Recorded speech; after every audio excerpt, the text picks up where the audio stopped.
Hello, welcome back to my channel Mas Jo Afisa. Pada kesempatan kali ini saya mau berbagi informasi seputar Pilpres di tahun 2024 ini, yang mana pasangan Anies Mohaimin sampai hari ini masih mencari data kecurangan di TPS. Jadi sampai hari ini ya masih mencari data kecurangan di TPS.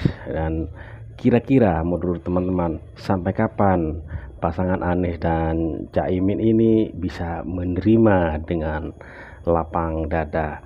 Yuk simak video ini. Presiden kami dan wakil presiden kami, karena kami menemukan banyak sekali fakta-fakta kecurangan yang telah kami verifikasi, dan laporan ini sudah kami follow upin.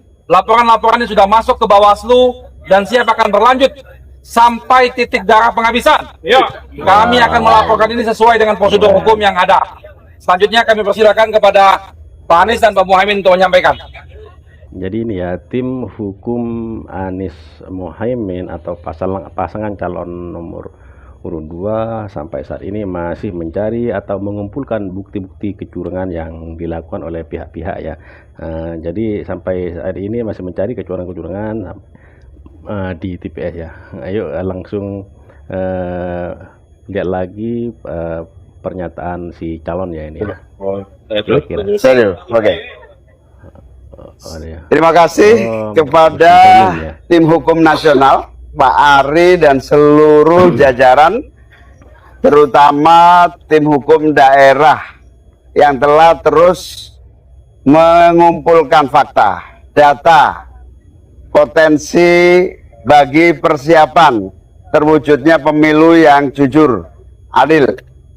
Dan insya Allah kami akan siap dengan seluruh proses yang berikutnya, di mana THN akan menyiapkan berbagai langkah-langkah hukum untuk memberikan kepastian bahwa pasangan Amin adalah pasangan yang memiliki kesiapan untuk masuk di putaran kedua.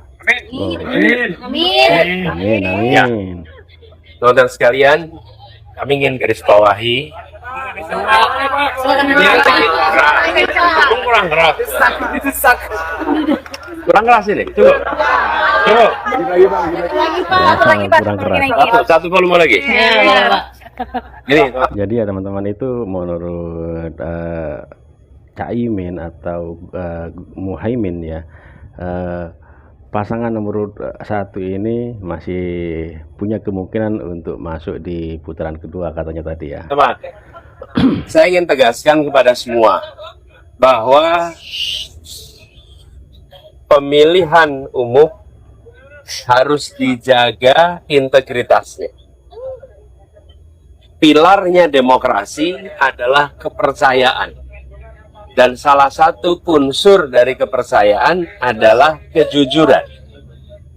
Agar proses demokrasi ini berjalan dengan baik dan menghasilkan pemerintahan yang maka Pilpres, pemilu harus dijalankan dengan kejujuran. Kami tidak mau gegabah. Tidak ada di hari pertama, hari kedua, deklarasi kecurangan ini, tidak. Kami tidak mau gegabah. Karena kami ingin menghormati rakyat Indonesia.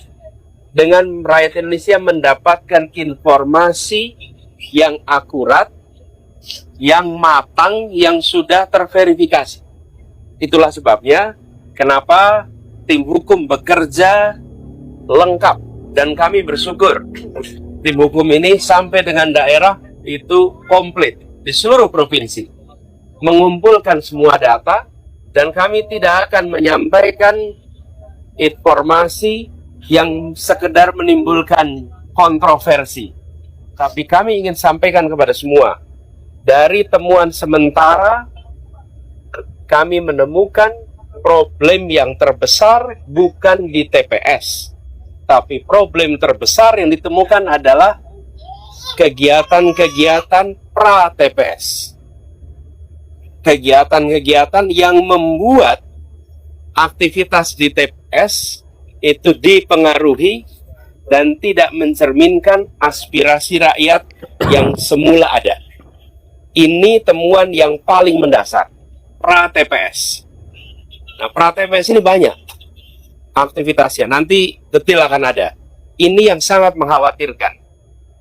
Jadi, kualitas dari hasil pemilu yang sesungguhnya harus mencerminkan aspirasi rakyat, di dalam temuan kami, sebagian bukan aspirasi rakyat.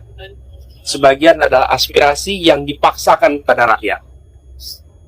Dan proses itu tidak terjadi kebanyakan di TPS atau sesudah TPS, tapi terjadinya sebelum sampai ke TPS. Sebagai sebuah praktek ketidakjujuran, ini adalah peningkatan kualitasnya dibandingkan yang dulu-dulu. Dan ini yang bisa mengganggu demokrasi kita. Jadi saya ingin mengajak kepada seluruh rakyat Indonesia, apapun pilihan pilpres saudara sekalian, boleh memilih nomor 1, boleh memilih nomor 2, boleh memilih nomor 3, tapi harus sama-sama memilih pilpres yang jujur. Apapun pilihannya, mau pilih 1, 2, 3, harus sama-sama kita pilih yang jujur. Dan keberhasilan karena kejujuran akan menghasilkan kekuatan moral yang kuat. Tapi kalau keberhasilan yang tidak ditopang dengan kejujuran, apalagi dengan pelanggaran-pelanggaran, dia akan menghasilkan cacat moral yang berdampak besar. Saya ingin ingatkan pada semua, pelanggaran-pelanggaran seperti ini bisa terjadi di bidang-bidang yang lain. Kalau pelanggaran di bidang pemilu dibiarkan, sebentar lagi akan terjadi di tempat lain. Di kompetisi bisnis kita akan menemukan ketidakjujuran. Di dalam praktek-praktek perubahan peraturan kita akan menemukan ketidakjujuran. Jadi penularan akan terjadi bila peristiwa di sini dibiarkan. Karena itu pada siang hari ini ketika kami berkumpul bersama di sini, kita mendengarkan. Nanti sesudah semuanya lengkap, pada waktunya tentu akan ada langkah berikutnya. Tapi sekali lagi saya ingin sampaikan, kami tidak gegabah, kami tidak akan menyampaikan informasi sekedar membuat kontroversi, karena kami ingin menghadirkan hasil pemilu pilpres yang berkualitas, yang penuh dengan nilai kejujuran. Jadi yang ini ya teman-teman, jadi menurut Anies itu pilpres itu siapapun boleh memilih, milih 1, 2 ataupun 3, itu tidak ada masalah. Yang penting memilih dengan kejujuran, tidak ada pelanggaran ya, katanya Anies. Jadi menurut Anies Baswedan ini, nanti kalau sudah bukti-bukti lengkap, bukti-bukti sudah terkumpul semua, maka akan ada langkah-langkah selanjutnya. Itu yang bisa saya sampaikan. Pak Anies, dari Mas kepercayaan ke langkah konkretnya, apakah sudah ada komunikasi juga dengan N03? Jadi saya sampaikan tadi, kami tidak ingin separuh-separuh, biar tuntas semua. Sekarang proses pengumpulan sedang jalan terus.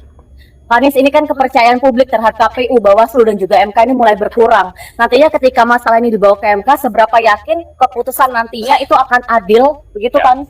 Kita tunggu nanti. Yang jelas bagi kami sekarang, kami ingin agar semua informasi yang terkumpul terverifikasi, solid, dan kami minta kepada semua jajaran aparat kita, jangan ada yang mengintimidasi mereka-mereka yang mau bersaksi. Ya.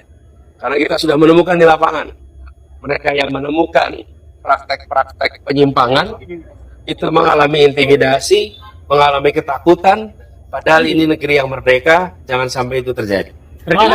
Jadi katanya Anies Baswedan ini, menurut pernyataannya di sini, bahwa aparat-aparat penegak hukum itu harus menjaga dan jangan ada intimidasi ya, jangan sampai ada intimidasi katanya, karena sudah timnya Anies Mohaimin ini sudah menemukan bukti-bukti katanya ya. Jadi jangan sampai ada intimidasi di lapangan, sampai ketakutan, sampai inilah katanya ya. Masalah sih ini kan salah satunya mungkin kalau misalkan pra TPS apakah terkait pelanggaran yang dilakukan tapi tidak ditindaklanjuti oleh Bawaslu, dan mungkin kalau misalkan dari Parpol sendiri, Gus dari PKB akankah mendorong untuk melakukan hak angket di DPR untuk panggilan ke KPU Bawaslu, itu seperti apa sih Gus? Karena Pak Ganjar juga mau dorong untuk hak angket kecurangan dibawa ke hak angket DPR. Gimana? Ya, gini, ketika kita mendengar akan dilakukan, kami melihat itu ada inisiatif yang baik. Dan ketika Pak Ganjar menyampaikan keinginan untuk melakukan angket itu, fraksi PDI Perjuangan adalah fraksi yang terbesar. Kami yakin bahwa koalisi perubahan, Partai Nasdem, Partai PKB, Partai PKS akan siap untuk bersama-sama. Jadi siap, saya memandang dengan adanya inisiatif angket, proses di DPR bisa berjalan. Kami siap dengan data-datanya, dan di bawah kepemimpinan fraksi terbesar, maka proses DPR bisa berjalan. Saya yakin Partai Koalisi Perubahan siap untuk menjadi bagian dari itu. Berarti dalam waktu dekat ada planning buat ketemu Pak Ganjar dan 03 nggak Pak Anies? Nanti kita kabarin. Anies ada komunikasi sebelumnya? Kan fraksi di PKB dikerahkan. Ya, udah dijawab sama Mas Anies. 3 partai solid. 3 partai solid. PKB juga siap berarti yang membawa ini ke 3 partai solid, bukan hanya PKB. Anies tanggapannya Pak Surya Paloh bertemu Pak Jokowi. Gini, saya ingin sampaikan bahwa kita semua ini solid, tidak ada yang berubah. Ya, Anies Muhaimin jalan terus bersama. Kita ini bekerja intensif tiap hari terus. Memang tidak selamanya muncul di media, karena memang bukan hari kampanye. Kalau hari kampanye memang kita ada kegiatan-kegiatan kampanye terbuka. Tapi pertemuan-pertemuan jalan terus. Lalu partai koalisi solid sesolid-solidnya. Jadi jangan khawatir, kita jalan terus bersama. Berarti pertemuan Maka itu belum dikomunikasikan kepada koalisi. Jadi kalau pertemuan-pertemuan itu terjadi, biasa aja. Menurut saya gini, kalau pertemuan itu kedengaran media 2-3 hari sesudahnya, itu baru serius. Pak Anies Tapi kalau belum kejadian sudah rame, itu berarti tontonan aja. Jadi ini ya teman-teman, pernyataannya Anies dan Caimin bahwasanya sampai hari ini masih mencari data kecurangan di TPS gitu ya. Oke, terima kasih buat teman-teman semua yang sudah hadir mendukung channel ini.